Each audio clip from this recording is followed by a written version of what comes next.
दोस्तों, माली साम्राज्य का उदय 11वीं शताब्दी के अंत में हुआ और माली साम्राज्य की स्थापना 1230 में एक प्रसिद्ध योद्धा राजा सूंदियाता कीता ने की थी, जो मंसा मूसा के परदादा थे। मंसा मूसा वही इंसान है जिससे अमीर इंसान आज तक कोई दूसरा नहीं हुआ। आज के एलन मस्क, जेफ बेजोस और अडानी जैसे लोगों की दौलत भी उसकी दौलत के आगे कुछ नहीं थी। माली साम्राज्य अपनी बेशुमार दौलत, अपनी अचल संपत्ति और अपने साम्राज्य के राजाओं के बड़े बड़े राजसी शौकों के लिए जाना जाता है, और ये सारी दौलत इन्हें मुख्यतः व्यापार से प्राप्त होती थी। इस साम्राज्य ने शुरुआत में महत्वपूर्ण व्यापार मार्गों को नियंत्रित किया, जो पश्चिमी अफ्रीका को उत्तरी अफ्रीका और भूमध्य सागर की दुनिया से जोड़ते थे। माली साम्राज्य की राजधानी टिम्बक्टू थी, जो इस्लामी शिक्षा का केंद्र बन गई थी। माली साम्राज्य राजा सूंदियाता के राज में खूब फला फूला।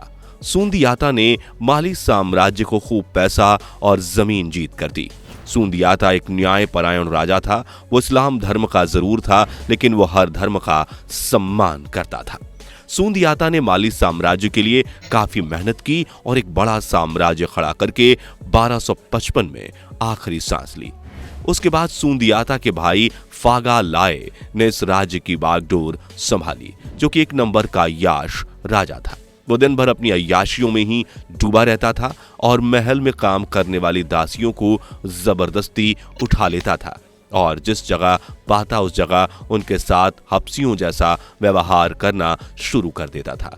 महल के बड़े किचन में, बगीचे में, कभी कभी तो रानी के कक्ष में भी वो जबरदस्ती घुस जाता था और वहीं पर दासियों के कपड़े फाड़कर उनसे बदतमीजी करता था और अपनी हवस बुझाने लगता था। इन सारी चीजों को मंसा मूसा भी देखा करता था। उस समय मंसा मूसा की उम्र मात्र 14 साल थी। उसे ये सब सही नहीं लगता था। उसका कहना था कि राजाओं को अय्याशियां, शराब और शबाब ये सारे काम करने चाहिए, लेकिन इस तरह नहीं जिस तरह उसके पिता करते हैं। कुछ ही दिनों में उसके पिता इस लायक नहीं बचे कि वो शासन कर पाए और महल के किसी भी निर्णय को अच्छे से ले सके।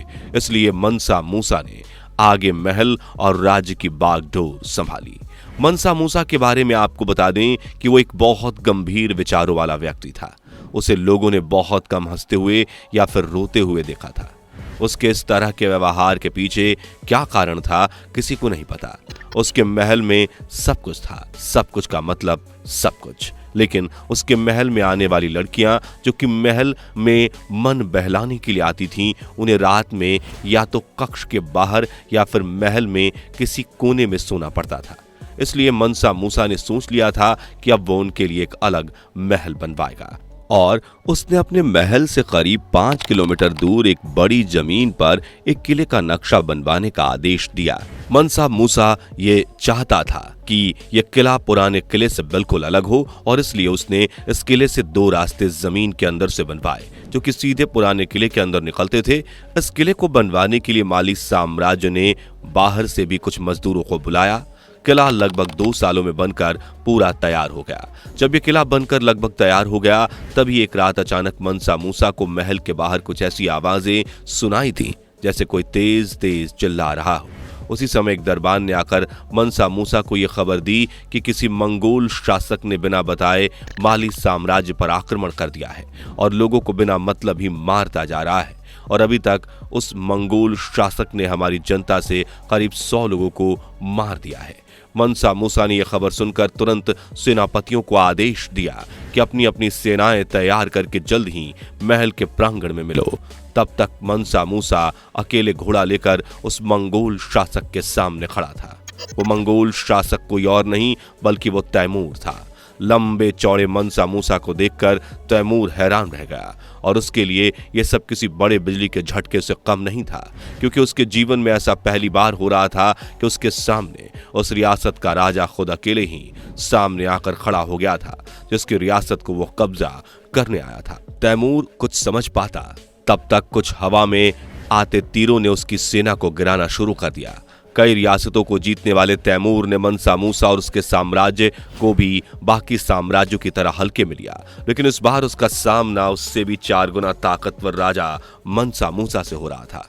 अपने सैनिकों को ढेर होता देख तैमूर के माथे पर पसीना था। देखते ही देखते मनसा मूसा की सेना तैमूर की सेना पर भारी पड़ने लगी और तैमूर अपनी सेना को उसी हालत में छोड़कर भागने लगा। तभी मनसा मूसा ने उसे पकड़ा और उसके कपड़े फाड़ दिए। उसे दौड़ा दौड़ा कर जानवरों की तरह पीटा। यह पहली बार था जब किसी मंगोल शासक को इतनी बुरी तरह से मारा गया हो, लेकिन तभी मनसा मूसा ने उस पर दया खाकर उसे जाने दिया। आपको बता दें कि तैमूर अपने पूरे काफिले के साथ सफर करता था और जिस राज्य को वो जीतता था उसकी रानियों को भी वो साथ लेकर आगे बढ़ता था। जब मनसा मूसा के साम्राज्य पर वो आक्रमण करने आया था तो उसके साथ करीब 1000 दूसरे राज्यों से जीती हुई रानियां थीं। इन रानियों को मनसा मूसा ने तैमूर से जीत लिया था, जिसके बाद मनसा मूसा उन सबको नए किले में रहने के लिए कह देता है। दोस्तों, उसका बनवाया हुआ किला इतना बड़ा था कि उसमें आराम से 50,000 जनता आ सकती थी।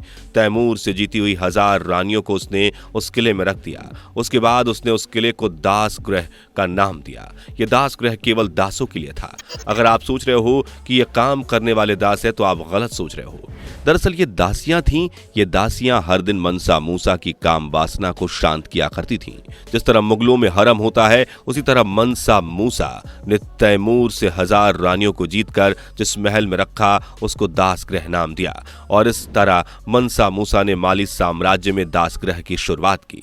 लेकिन यह दास गृह मुगलों के हरम से बिल्कुल अलग था। इस दास गृह में जो लड़कियां रहती थी उन सभी को मनसा मूसा ने सोने की चादर से बने हुए कपड़े दिए थे। कहते हैं कि पैरों में सोना नहीं पहना जाता है, इससे सोने का अपमान होता है। लेकिन मनसा मूसा के दास गृह की हर लड़की ने पैरों में सोने की पायल और हाथों में सोने के कंगन जरूर पहने होते थे।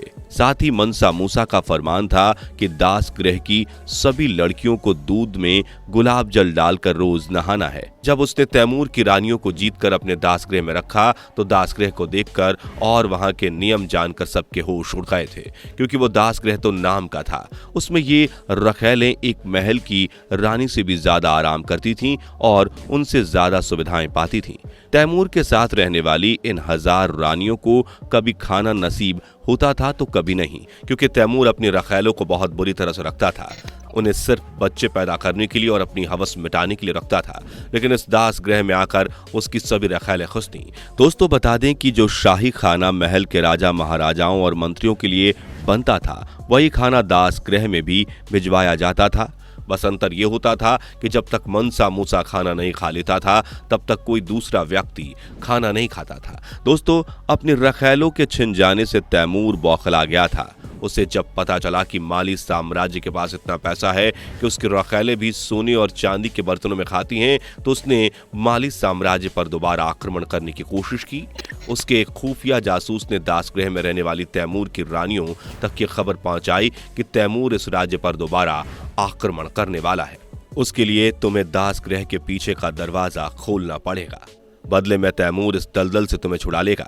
इस पर उसकी रानियों का यह जवाब था कि उस दरिंदे से कह दो कि यहाँ आने की बात तो दूर, अगर वो यहाँ कहीं आसपास भटकता हुआ भी दिख गया तो मनसा मूसा उसे कच्चा चबा जाएगा। अभी पुरानी मार भूला नहीं है क्या वो? और रही बात हमारी तो हम कहीं नहीं जाएंगी और ये दलदल नहीं जन्नत है। उस रानी ने ये सारी बात एक पत्र के माध्यम से लिखकर उस जासूस को दे दी। जब ये पत्र तैमूर ने पढ़ा तो उसके पैरों तले जमीन खिसक गई। दोस्तों, तैमूर से पूरी दुनिया डरती थी, लेकिन तैमूर मनसा मूसा से बहुत डरने लगा था और इसी वजह से उसने माली साम्राज्य को आंखें दिखाना बंद कर दिया था। और ये पहली बार था जब कोई मंगोल शासक किसी दूसरे साम्राज्य से डरा हो। दोस्तों, माली साम्राज्य में बने दास गृह में कुछ नियम भी थे, जैसे मुगलों के हरम में थे। असल में माली साम्राज्य के दास गृह की महिलाएं अपनी मर्जी की मालिक थीं। उनसे केवल जबरदस्ती और उनकी मर्जी के खिलाफ अय्याशी मनसा मूसा ही कर सकता था। लेकिन ना तो वैसा वो करता था और ना ही उसे कभी ऐसा करने की नौबत पड़ी, क्योंकि उसे देखते ही दास गृह की लड़कियां खुद उसके प्यार में पागल हो जाती थी। जिस भी लड़की के पास वो रात बिताता था वो खुद उसे अपने सीने से चिपका कर रखती थी। ऐसा इसलिए क्योंकि उसने इन महिलाओं को इतनी छूट और आजादी दे रखी थी कि सब बहुत खुश थीं। दास गृह का सबसे अच्छा नियम यह था कि अगर किसी लड़की या महिला का मन होता था तो वो राज्य से अपने मन के सैनिक पुरुष को बुलाकर उनके साथ वो सब कर सकती थी जिससे उसके गर्म हुए तन बदन को शांति मिल सके। यही नियम सैनिकों के लिए भी था। वो दास गृह की किसी भी लड़की से अपने मन के मुताबिक अय्याशियां कर सकते थे, पर इन सब में एक नियम दोनों को फॉलो करना पड़ता था और ये नियम था कि उनके द्वारा की हुई मस्ती से कोई बच्चा नहीं होना चाहिए, वरना दोनों को सजा दी जाती थी। लेकिन ऐसा कभी नहीं हुआ। मनसा मूसा के इन नियमों से सैनिकों को बहुत आराम था। सैनिक किसी भी युद्ध के बाद अपनी फ्रस्ट्रेशन को मिटाने के लिए दास गृह में जाते और मन भर के मौज करते। दोस्तों, मनसा मूसा ने यह सब केवल और केवल एक राजनीति के तहत किया था। बता दें कि जब मनसा मूसा के दास गृह की बात दूसरे साम्राज्य की लड़कियों को पता चली कि वहां पर इतनी सुख सुविधाएं हैं, तो वे इस दास गृह में आने के लिए तरसने लगी। उस समय अफ्रीका बहुत गरीब था, जिस वजह से कई पति तो अपनी बीवियों और बेटियों को मनसा मूसा से दरख्वास्त करके उसके दास गृह में रखवाना चाहते थे। वो सोचते थे कि कम से कम मनसा मूसा के दास गृह में रहकर उन्हें समय से खाना पीना और बाकी सुख सुविधाएं तो मिलेंगी। ऐसे में मनसा मूसा बिना स्वार्थ के उनकी बात मानता था। दोस्तों, अब आप इससे अंदाजा लगा सकते हैं कि कोई बाप अपनी जवान बेटी और बीबी को मनसा मूसा के दास गृह में भेज रहा है तो उस दास गृह में कितनी अव्वल दर्जे की सुख सुविधाएं होंगी। बता दें कि पूरे इतिहास में इस तरह का हरम या दास गृह किसी राजा, महाराजा और सुल्तान ने नहीं बनवाया और न ही इस तरह अपने रखैलों को रखा।